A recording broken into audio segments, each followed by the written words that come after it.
Smoke from the Carr fire creating air quality concerns for most of the North State tonight. We're looking live out over from the Mercy Skycam right now, I believe, and the First Alert weather team is tracking an increased fire threat as well. Good evening. Thanks for joining us. I'm Brent Weber. Allison Woods is off tonight.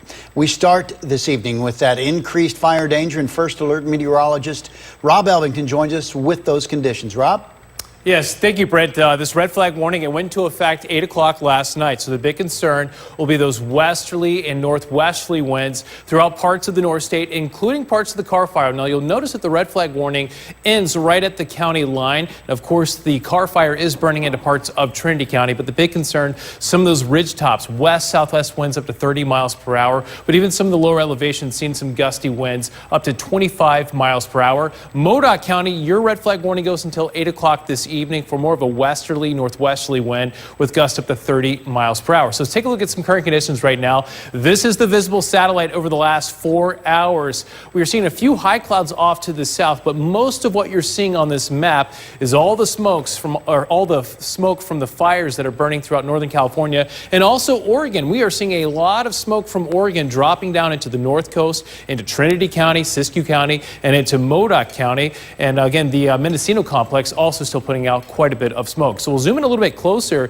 and you can see these individual smoke plumes taking off once again with the Carr fire this evening. Those smoke plumes moving almost due east across the northern tip of the valley into the foothills, across Shasta County and into Lassen County. And we can see these smoke plumes on the radar. You've got this one right here, you've got a couple in this area right here, and then you've got one off to the southwest, south of Highway 299. So again, these fires are still very active right now. Of course, they're doing a lot of firefighting operations, some burn operations, so a lot of that is what you're seeing on the radar and the satellite. Forecast for tomorrow, you'll notice that the valley and the surrounding foothills have been included in the high risk. So even the lower elevations, a high risk from predictive services tomorrow because of those gusty winds and low humidity. Back to you. Thanks, Rob. The Carr fire has now burned more than 131,000 acres and is 39% contained. But even as people in Shasta County return home, those in Trinity County are desperately waiting for updates on the fire burning near Lewiston. KRCR News Channel 7's Julia Avery was there again today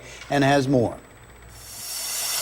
I'm standing here on the bluffs overlooking the city of Lewiston. I'm overlooking the Trinity River, but I'm also looking at these plumes of smoke over here that have caused a lot of alarm in people. But I just spoke to the Lewiston Fire Department, and they said that there's no need to panic about these plumes. Here, I'll give you a closer look at them.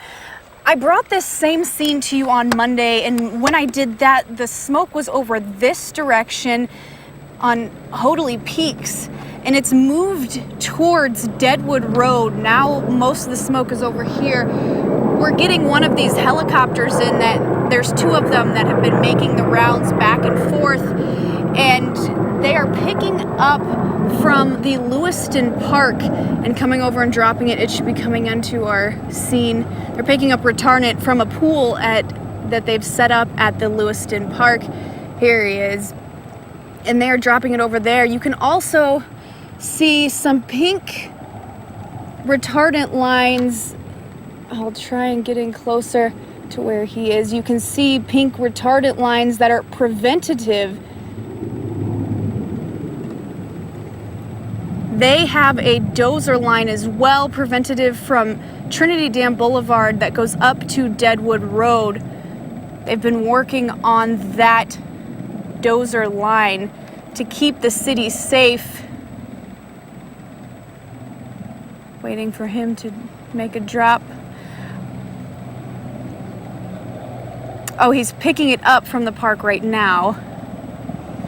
But these plumes, while big, the chief of the Lewiston Fire Department says that there's no reason to worry about them. The rate of spread is so slow, and the wind is in the favor of the city, and there's tons of engines here. So as of right now, the city of Lewiston is safe. Thank you very much, Julia. Lowe's in Reading is offering their home improvement know-how to those impacted by the Carr fire. KRCR News Channel 7's Brianna Haney spoke with the manager there, and she joins us now. Good evening, Brianna. Good evening, Brent. From 5 to 8 this evening, the Lowe's on East Cypress Avenue will distribute 1,500 disaster relief buckets to help people start to reconnect and rebuild. Ian Davis, the store manager, says the buckets contain home necessities like flashlights, trash bags, work gloves, and hand wipes. Nearly $80 in supplies in each bucket. But that's not all. They'll also have 1,600 hot meals provided by local food trucks and 500 boxed meals. The giving will continue throughout the weekend. The remaining 1,500 buckets will be given to local evacuation centers. Davis says the buckets have come a long way to get to Reading, starting in North Carolina on Tuesday. That's where they assembled the buckets. Over 15,000 buckets were assembled. They diverted 3,000 of those to 5,000 out to here in Reading, and that truckload, the 2 trucks started their journey on Wednesday, and they have been going nonstop to get here today so that way we could provide them to the community. He says it all started on Monday when the CEO of Lowe's called Davis to ask how they were doing with the fire. Davis says the CEO then went to a meeting at the corporate headquarters in North Carolina, where nearly 1,400 volunteers turned their emergency supplies for hurricane victims into disaster relief buckets. But Davis says the event isn't just for evacuees. They also want to invite all first responders to come down for some free food. He also says he wants to thank the many Lowe's employees in Chico and Yuba City who commuted all the way to Reading every day to help out during the fire. Thank you very much, Brianna. People of the North State have shown their generosity through the Carr fire disaster, and tonight we're taking a closer look at where donations to the Care for Carr telethon will go. Plus, we check in with the Red Cross about their needs and how they handle your donations. Straight ahead on KRCR News Channel 7 at 5. You're watching KRCR News.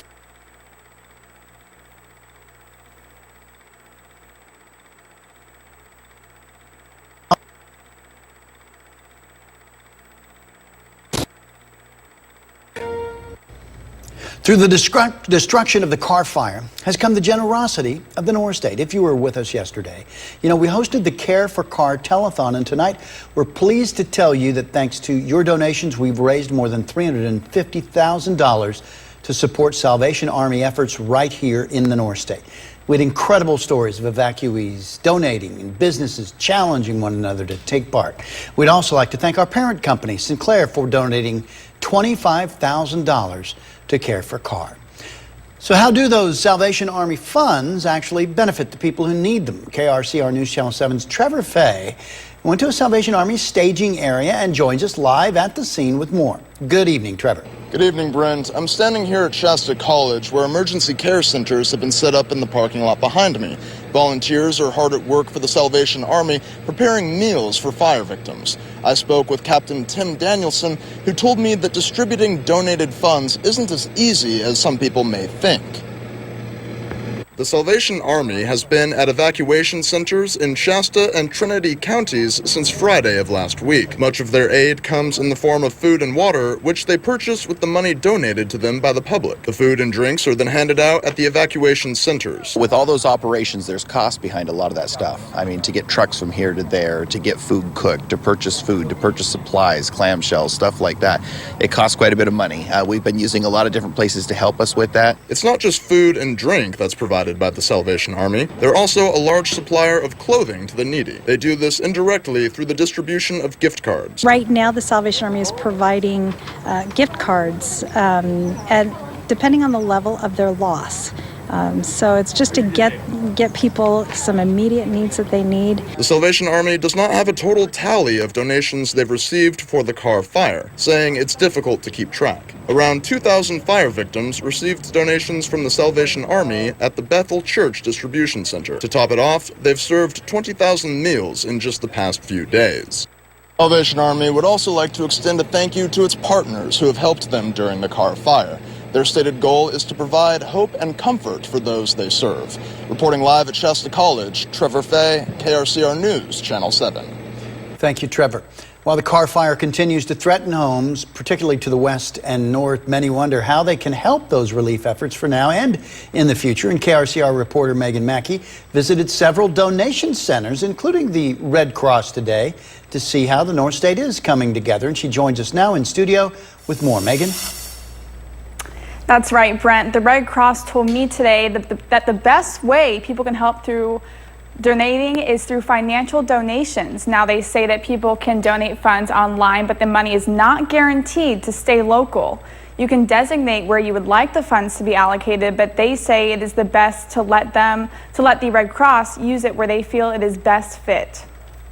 The donations go into the Red Cross pot, and we use it where it's needed the most. Disasters, as you know, are happening everywhere right now, from both East Coast to West Coast.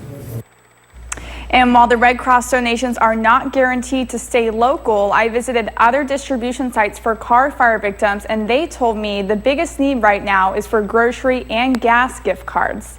And coming up on KRCR News Channel 7 at 6:30, I'll show you some of the efforts being done to distribute donations at Turtle Bay Elementary School.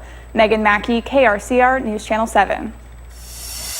And red flag warnings are in effect for parts of the North State, including parts of the valley, the foothills, and the Carr fire. We're concerned about those gusty winds and low humidity. We're also tracking more heat heading into next week. Details coming up right after this break. You're watching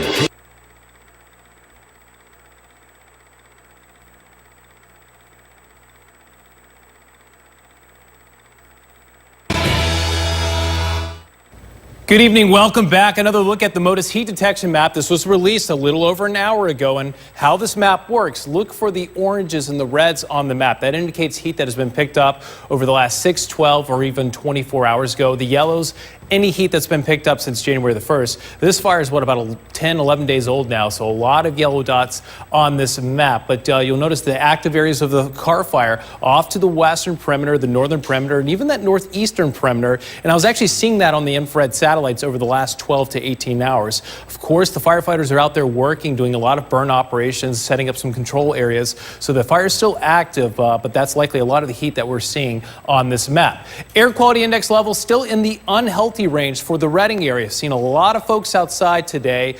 So again, do not forget those masks if you're spending an extended time outdoors or even strenuous activity. And you'll notice the oranges indicating unhealthy for sensitive groups.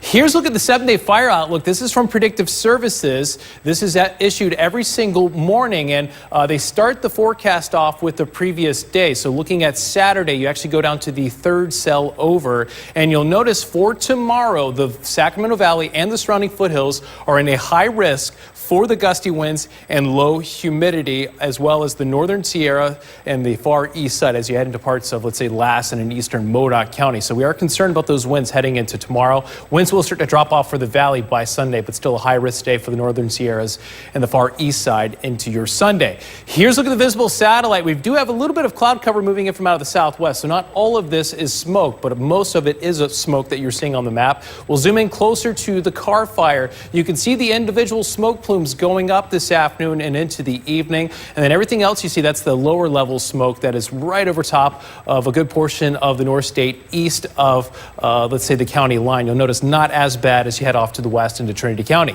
So here's a look at the smoke plumes. This is almost real-time data. This is from the radar, and you can kind of see where a lot of this fire activity is based on if you had upwind of the smoke plumes. So the smoke plumes are getting carried off to the east. So you go upwind to the source region. So this is likely where all the fire activity is. So still about 3 to even 4 miles from the Lewiston area. These smoke plumes still about 3 miles east of the Trinity Dam.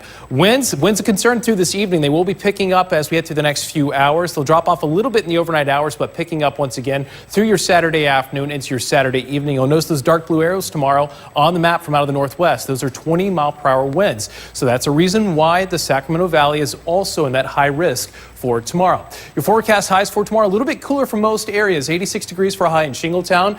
Reading going with a high of 97 for tomorrow. 96 degrees in Rhett Bluff. Closer to the mid-90s for Chico and Oroville. And we're still expecting Sunday to be the bottom of this cooling trend. Right around 92 on Sunday for Chico. But look at the warm-up heading our way next work week. 95 by Monday, 100 degrees on Tuesday. And then topping out right around 104 on Thursday. Reading A weather alert day today and even tomorrow because of the red flag warning, down to 96 on Sunday and then right around 101 on Monday. But look at the middle of next week, Wednesday, Thursday, and Friday.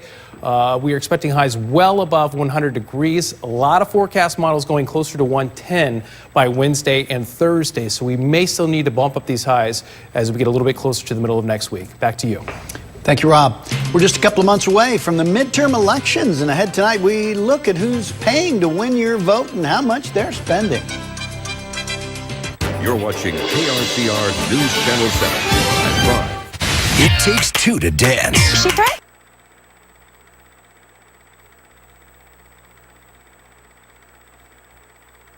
From the past. Right for over 50 years. This year, a group that keeps tabs on political campaigns says there are more candidates running across the country than 2016 and 2014. And with those candidates struggling to stand out from the pack, they're spending more money on more advertisements. Chief political correspondent Scott Thuman shows us some extremes they're going to and learns if it's paying off. Just push it in, yeah.